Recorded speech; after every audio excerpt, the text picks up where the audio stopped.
우리 우주의 나이는 약 130억 년 이상이며 관측 가능한 우주 안의 은하는 약 수천억 개가 존재한다고 합니다.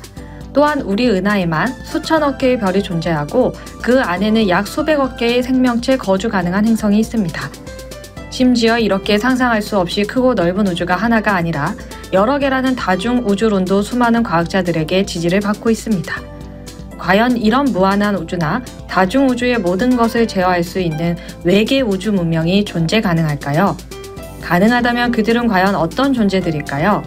아니면 오메가 포인트 이론의 프랭크 티플러 박사의 주장처럼 우리 인류가 현재 우주에서 가장 발달된 지능이며 결국 먼 미래의 우리의 후손들인 포스트 휴먼들만이 궁극의 우주 문명으로 진화할 운명인 걸까요? 안녕하십니까? 아젠어드입니다. 오늘도 투디님 모시고 이야기 나눠보겠습니다. 예, 안녕하십니까. 지난 시간에 카르다쇼프 척도, 즉 우주 문명 3단계까지 이야기 나눠봤는데요. 예. 1단계는 지구 같은 행성이 태양 같은 모성에서 받은 모든 에너지의 총합을 사용 확장 가능한 문명이고, 2단계는 태양 같은 행성계 규모 이상의 에너지를 사용 제어 가능한 문명이고, 3단계는 은하계 규모 이상의 에너지를 사용 제어 가능한 문명이라고 말씀하셨는데요. 당연히 중간값인 1.5단계나 2.8단계도 있을 수 있고, 이렇게 정리하면 되나요? 예, 그렇습니다. 대략 그 정도가 이제 핵심이라고 보시면 되고요. 그리고 이제 문명이 한 단계 높아질 때마다 대략 100억에서 1000억 배 정도로 증가한다. 그럼 이제 4단계 이상의 문명으로 돌입해야 할 것 같은데요. 4단계 문명은 어떤 문명인가요? 예. 우주 문명 4단계는 예상하셨듯이 행성, 항성, 은하 다음 뭐겠습니까? 그냥 우주겠죠. 온 우주의 에너지를 다 사용 가능한 문명으로서 일부 학자들은 다은하 에너지 사용 가능 문명이라고도 일컫긴 합니다. 다은하 에너지 사용 가능이요? 예. 정의상으로는 10의 45승 와트를 사용한다고 해요. 근데 보통 카르다쇼프가 발표한 우주 문명의 척도는 3단계까지만 발표한 걸로 알고 있는데, 예. 그 이상인 4단계 우주 문명을 과학계도 인정하나요? 이거는 카르다쇼프 본인이 주장한 내용은 아니고, 네? 여러 학자들마다 개인적인 의견들을 내기도 하는데요. 일단 미치오 가쿠라고 저번에 언급했던 물리학자 있지 않습니까? 일본계 미국. 예. 이분 2018년작 인류의 미래라는 책에서 이런 이야기를 해요. 본인이 일반인 대상으로 우주론 강의를 했었는데, 네? 거기서 이제 카르다쇼프 척도를 얘기하면서 이제 3단계까지 설명을 하고 마쳤다고 합니다. 근데 이제 한 학생이 다가와서 교수님이 틀렸다. 1, 2, 3단계 있으면 4단계 그 이상도 있어야 되는 거 아니냐고 물었다고 해요. 그래서 뭐라고 대답했다고 하던가요? 일단은 아니라고 대답을 했다고 합니다. 행성과 별, 은하밖에 우주엔 없고, 은하보다 더 큰 에너지는 우주에 없으니까 이제 4단계는 불가능하다고 생각을 했다고 해요. 네. 근데 곰곰이 생각해 보니까 우주에는 암흑 에너지가 있고, 이걸 이용한 문명이 있을 수 있다고 생각을 하고, 그러면 4단계 문명이 가능하겠고, 여기에 더해서 암흑 에너지를 이용하면은 우주 팽창도 막을 수 있고, 그럼 우주 종말도 막을 수 있다. 이런 식으로까지 생각이 발전해 갔다고 합니다. 우주 종말이요? 예.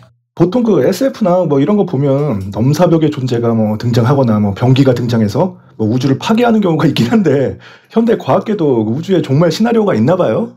과학계 이런 내용이 어디 있습니까? 우주론에 그런 게 뭐가 나와요? 우주론에 그런 거 아니고요. 네. 엔트로피 증가로 인해서 빅뱅 후 수조년 지나면 이제 모든 별들이 다 타버리고, 우주가 이제 칠흑으로 변하면서 수명이 다한 중성자별과 이제 블랙홀만 남아 있다가, 마지막 시기엔 이제 블랙홀도 증발해서 이제 분해되고, 우주에는 핵폐기물과 이제 원자보다 작은 아원자 입자만 남는다는 빅프리즈라는 대표적인 우주 종말 시나리오가 있습니다. 엔트로피의 증가가 저런 결과까지 나오네요. 예. 그래서 아시모프의 소설 최후의 질문 보면 그 질문이 엔트로피 증가를 막을 수 있는 방법에 관한 질문이었잖아요. 그렇죠. 그게 우주의 종말을 막을 수 있으니까요. 또 게다가 요즘 우주 팽창 속도가 점점 빨라지고 있다고 알려진 후에는 우주가 저렇게 빨리 팽창하다가 결국 아예 그냥 찢어진다는 빅립이라는 종말 시나리오도 나오고 있습니다. 빅립이라, 이거 듣다 보니까 수조년까지도 안 가고 금방 우주 종말이 다가올 것 같은 두려움이 앞서는데요. 그렇긴 합니다. 이게 왜냐면은 저번에 한번 말씀드렸듯이 우주 팽창을 가속시키는 게 암흑 에너지인데, 네? 이것에 대해서는 아는 게 별로 없어요. 그렇죠. 그렇게 말씀하셨죠. 예. 그러다 보니 이게 우주 팽창이 얼마큼 빨라질지에 대해서는 아무도 모르지요. 그래서 어쩌면은 이 정말 우주 팽창이 급격히 빨라지면 수십억 년 안에도 우주 종말이 올 수 있다는 얘기도 있습니다. 아니, 그럼 4단계 문명도 결국에는 우주 종말을 피할 수 없는 거 아닌가요? 그렇게 나오진 않죠. 아까 말씀드렸듯이 미치오 가쿠 교수는 오히려 이 암흑 에너지를 이용하여 종말을 막을 수 있다고 했습니다. 암흑 에너지를 이용한다. 예. 그게 어떻게 가능한가요? 이게 끈이론까지 나오게 되는데 네. 일단 그 4단계 문명은 그 여러 은하의 그 에너지를 활용할 수 있다고 하지 않았습니까? 그러셨죠. 그리고 이제 끈 이론은 이제 우리가 사는 그 세상이 그 3차원 공간에 그 시간의 1차원만 있는 이게 아니라 그 여분의 차원들이 있다고 주장을 하는 이론이에요. 10차원, 11차원 뭐 막 나가는데 하여튼 이 끈 이론에서 말하는 그 여분 차원에 암흑 에너지의 반대 극성의 이제 구체를 만들어서 그러면은 우주 팽창을 거꾸로 되돌릴 수 있다고 주장을 하는 거죠. 즉 구체의 바깥에선 여전히 빠르게 우주 팽창이 일어나지만 구체 내부의 은하들은 정상적으로 진화한다. 이렇게 보시면 됩니다. 아니 그 끈이론까지 얘기가 나옵니까? 머리가 좀 어질한데요. 예. 그러니까 그 끈이론을 뭐 저희 뭐 이번 편에서 뭐 자세히 뭐 설명할 내용은 아니고요. 그건 다음 기회에 한번 하도록 하고요. 네. 하여튼 그 저번 시간에 말씀드렸던 그 2단계 등에 나오는 그 다이슨 스피어가 별, 그러니까 즉 항성에서 방출한 에너지를 모으는 수단이었다면 그 저 끈이론을 이용한 구체는 그 암흑 에너지를 가둬서 우주 팽창을 막는다. 그런 구체다. 이렇게 해서 이해하시면 될 것 같습니다. 그 다이슨 스피어 예를 드시니까 조금 이해가 되는데요. 근데 그 저도 SF 좋아하는데 이 정도 문명이 등장한 문명은 본 적이 없는 것 같은데. 그렇죠. 뭐 이 정도 되면 아니 뭐 우주를 다 정복 지배하는데 뭐 스토리가 진행이 됩니까? 그게 안 되겠죠? 예. 그럼 뭐 이 정도 되면 그냥 주 스토리의 그 주요 배경 문명으로 등장하기 힘들고요. 뭐 그냥 이벤트성이나 설정상의 뭐 우주적 존재급은 돼야 뭐 이제 4단계 이상이 되지 않을까 합니다. 그럼 예를 들어 그 인터스텔라 보면은 그 미래인이라고 해야 합니까? 그 테서렉트랑 그 웜홀을 그 인류에게 만들어준 정체불명의 존재들 있지 않습니까? 나오죠. 예, 뭐 그런 존재들이나 그 BBC TV 드라마 그 닥터 후에 나오는 그 타임로드 종족들이나 또 그 게임 노맨즈 스카이의 그 창조주 그 아틀라스 종족, 또 최근 개봉한 그 마블 이터널스에 나왔던 셀레스티얼 아리쌤 말씀하시는 거죠? 그리고 또 저희 영상에 많이 나오던 그 스타트rek의 비저, 네. 뭐 이런 분들이 뭐 여기 포함되거나 그 이상 되시는 분 아닐까 생각합니다. 그래도 뭐 여러 가지 찾아보니까 좀 되긴 하네요. 그렇긴 하네요. 예. 그런데 우주나 다은하의 에너지를 모두 이용하는 4단계 문명도 이렇게 막강한데 5단계 문명은 도대체 어느 정도인가요? 뭐 그 정도 되면 그냥 뭐 시공간 아무데나 뭐 웜홀을 만들어서 뭐 다른 우주로 막 이동하고 거기에 뭐 새로운 문명을 만들고 뭐 다중 우주의 에너지를 뭐 모두 사용할 수 있는 문명 수준 뭐 그 정도 되지 않겠습니까? 진짜 SF인데. 그렇죠. 웜홀을 만들어 다중 우주로 탈출한다니 그게 가능한가요? 이것도 그 미치오 가쿠 박사에 의하면은 진보된 문명은 그 소행성 벨트 크기만한 입자 가속기를 만들 수 있다고 해요. 그리고 그 정도를 크기가 그 정도 되는 입자 가속기면은 그 입자 가속기에서 웜홀도 만들 수 있다고 주장을 합니다. 그래요. 그렇게 웜홀을 통해서 다중우주로 탈출했다고 치고 근데 그 다중우주 자체가 존재 가능한가요? 그러니까 원래 그 아인슈타인 방정식에서 이제 예견된 우주는 그 팽창하는 거대한 거품이거든요. 이 우주가. 근데 이제 최근에는 그 양자론이나 뭐 끈이론, 뭐 인플레이션 이론 등을 여기에 적용해가지고 여러 우주가 파생되었다는 그 다중 우주론을 주장하는 경우가 굉장히 많아졌어요. 그런가요? 그래도 그 증명은 영원히 불가능해 보이는데. 이제 뭐 물론 그렇긴 합니다만 뭐 최근에는 뭐 그 인공위성이 관측한 뭐 최신 데이터를 보거나 뭐 빅뱅 이론의 그 초강력 버전인 그 인플레이션 이론이 그 최근에 점점 정설화되어 가면서 그 다중 우주에 회의적이었던 과학자들도 많이 인정하는 편으로 좀 선회하긴 해요. 이 다중 우주에 관한 내용은 뭐 다음 기회에 뭐 시간 되면 자세히 한번 소개드리도록 하겠습니다. 이거 듣다 보니까 다중 우주도 어렵네요. 그냥 그 만화에서나 나오는 상상력의 산물 아니었나요? 당연히 아니죠. 다중 우주, 그러니까 즉 멀티버스가 그냥 그 만화나 영화 등에서 그 설정 땜빵하거나 그냥 추가하기 위해 쓰이는 거 아닙니다. 이거 꽤 진지한 과학 이론이고요. 뭐 최근에 뭐 많이 발전하기도 한 분야입니다. 뭐 저런 그 매체에서 다루는 건 대부분 땜빵용이 많죠. 알겠습니다. 아무튼 그 5단계 문명은 다중우주로 이동 가능하며 뭐 그곳의 에너지도 모두 그 사용 가능하다. 뭐 이 말씀이시죠? 예. 근데 이거 완전 그 비공식 설정 아닙니까? 뭐 이런 설정의 공식이 비공식이 어디 있겠습니까? 하여튼 그래서 이제 그 분류를 이제 넓게는 그 우주 문명 4단계부터 뭐 좁게는 5단계 이상부터 뭐 이런 우주 문명을 그 오메가 타입 문명이라고 부르기도 합니다. 거의 그 신적 능력을 가진 문명들을 오메가 타입 문명이라고 부르는군요. 그렇죠.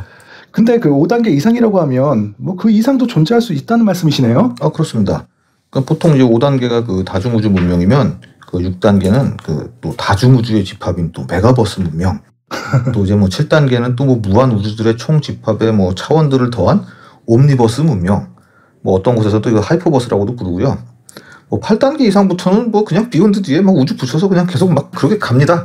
메가버스, 뭐 옴니버스, 하이퍼버스. 막 나가죠. 진짜 엄청나게 확정되었군요. 예, 그렇습니다. 사실 그 4단계만 해도 상상하기 힘들 정도인데 도대체 그 이상이면 어느 정도인지. 뭐 사실 이쯤 되면 뭐 어디 상상이나 되겠습니까? 그 뭐 SF랑 별 다를 게 없죠. 그 오 작가님도 뭐 SF나 히어로물 많이 좋아하지 않습니까? 뭐 전지전능한 존재들도 뭐 많이 아시고. 그럼 뭐 어떤 것도 생각나십니까? 뭐 역시 그 가장 대표적으로 마블의 그 원 어버볼이 생각나고요. 뭐 DC의 그 프레젠스, 뭐 트랜스포머의 더 원, 그리고 뭐 크툴루 신화에서 나오는 뭐 크툴루 같은 거. 뭐 꽤 많이 나오네요. 그 다음에 뭐 아까 말씀드렸던 아시모프의 최후의 질문의 뭐 그 A씨. 예. 뭐 위키마다 틀리기도 하고 뭐 이런 것들도 뭐 주관적으로 생각하기 나름이니까 정답은 없겠죠. 뭐 저분들 중에서도 뭐 후속작 등에서 뭐 설정 붕괴되거나 뭐 너프된 것도 있고요. 그러니까 저런 5등급 혹은 그 6등급 이상의 문명들도 다 마찬가지입니다. 뭐 공식적인 이야기는 없고 뭐 대충 이렇다 정도로 보시면 되고요. 네. 뭐 저 단계의 문명들 정도 되면 뭐 말씀해주신 존재들처럼 뭐 인간 관점에서는 뭐 거의 전지전능하다고 보면 되죠. 그 외에 몇 작품 추가하면은 그 소설가 그 스티븐 백스터의 그 매니폴더 시리즈에 나오는 그 다운스트리머라는 종족이나 네. 올라프 스테이플던의 작품에 등장하는 스타메이커도 뭐 2단계 등급에 포함된다고 생각합니다.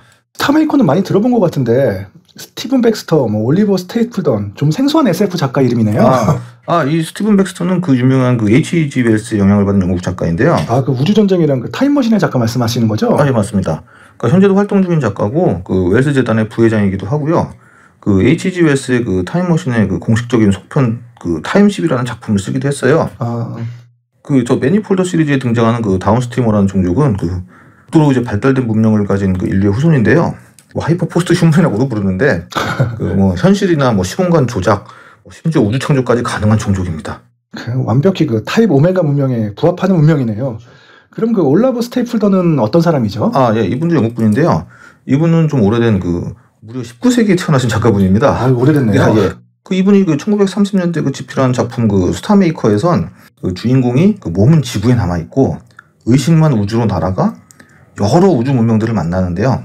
놀랍게도 그 현대의 개념이 잡힌 여러 우주 문명의 모습을 다 이 책에 묘사되어 있습니다.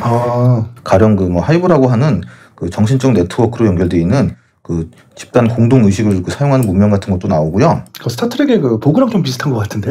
예. 그리고 이런 것들부터 해서 뭐 그 거대한 굴을 건설하여 그 모항성의 에너지를 뭐 100% 활용하는 뭐 종족도 나오고 그렇습니다. 다이슨 스피어네요, 완전. 그렇죠. 그러니까 이 책이 나올 당시가 그 프로펠러 비행기도 그 완벽해지기 전인 2차 대전 전입니다. 놀랍지 않습니까? 놀라운데. 예. 진짜. 그러니까 그 아무튼 그 소설 종반에는 그 별의 창조자 그 스타메이커를 만나는데 그 이는 그 절대적 존재로서 자신의 물리 법칙을 통해서 우주를 만들고 파괴하는 존재인데 심지어 그런 우주는 뭐 하나가 아니에요. 아니 그 다중우주론이 저 당시에 나오기 전일 텐데 상상력이 정말 뛰어난 것 같아요. 그래서 그 이분은 그 훗날 그 소위 SF 3대 거장으로 불리는 그 아서 C 클라크가 꼽는 가장 위대한 소설이에요. 그 진짜 SF 소설의 고전 중에 고전인가 보네요. 예, 그렇습니다. 근데 그 오메가 포인트 이론의 그 전능한 컴퓨터에서 다중우주 시뮬레이션으로 부활하는 존재들도 이 등급에 들어갈 수 있지 않을까요? 뭐 그렇게 볼 수 있을지도 모르겠지만 일단 뭐 우주 컴퓨터에서 그 뭐 시뮬레이션으로 이제 이루어지는 뭐 천국은 뭐 거의 뭐 다중우주를 넘어선 문명의 끝판왕 같긴 한데 뭐 글쎄요, 뭐 이것도 우주 문명이라고 해야 하나요? 좀 난감합니다. 그런데 그 미치오 카쿠의 그 우주 문명 이야기를 지금까지 많이 해주셨는데 그 뭐 암흑 에너지며 뭐 다중우주며 뭐 그런 말씀이요. 예. 여기다 그 종교적 색채를 빼면 그 프랭크 티플러의 주장과 별반 다를 게 없을 것 같은데. 예, 뭐 그렇게 볼 수도 있습니다. 그 심지어 그 미치오 카쿠의 그 인류의 미래라는 책 그 마지막에는 네? 그 아이작 아시모프의 그 단편 소설 그 방금 많이 언급해드렸던 그 최후의 질문을 그 현대 물리학의 관점에 빗대서 설명을 하는데요. 네? 원작처럼 그 수조년 후에 그 미래 그 컴퓨터가 어마어마하게 크고 강력해지면 그 우주를 벗어난 그 초공간으로 이동 가능하고 뭐 빛과 같은 디지털 에너지로 변한 인류들도 뭐 컴퓨터와 하나가 될 수 있으며 그 초공간에서 다중우주를 내려다보며 새로운 우주를 탄생시키거나 우리 인류에게 맞는 뭐 우주를 선택해서 문명을 재건하는 것 또한 가능할 것이다. 이런 식으로까지 재해석합니다. 완전 그 오메가 포인트 이론과 거의 똑같은 것 같은데. 예. 근데 그 앞선 SF 작품들 뭐 소설이나 뭐 만화나 뭐 영화 뭐 게임까지 보면 그 저런 오메가 우주 문명의 궁극적 존재들을 어떤 정해진 형태로 굳이 설명 안 하는 것 같은데 오히려 과학계에서는 저런 컴퓨터나 기계 문명의 형태로 많이들 그 오메가 문명의 존재를 규정하는 느낌이 개인적으로 좀 들거든요. 예, 뭐 저도 뭐 그렇게 생각하긴 하는데 뭐 아무래도 뭐 최근 우리 인간 기술도 그 인공지능 같은 기계 문명 쪽으로 계속 발달되고 있지 않습니까? 그렇죠. 또 무엇보다 이제 우리 인간 같은 그 유기체의 몸은 그 멀고 먼 우주 여행에 적합하지 않다고 보는 시각이 지배적이에요. 그런 관점에서 이제 우주로 뻗어나가기에 뭐 유리한 기계나 뭐 앞서 소개해드렸던 뭐 폰노이먼 우주선 같은 로봇으로 진화해서 뭐 우주나 뭐 또 더 나아가서 뭐 다중우주로 뻗어나간다는 상상까지 하게 되는 거죠. 더 극단적으로 그 저렇게 신과 같아진 그 외계 문명의 기계들이 그 시뮬레이션을 이미 가동하고 있는 다중우주 중 하나에 우리가 살고 있는 거 아니냐, 이렇게까지 주장하는 사람들도 있게 되는 거고요. 그 어떻게 보면 이게 과학으로 포장한 이 상상력의 극단까지 가는 거죠.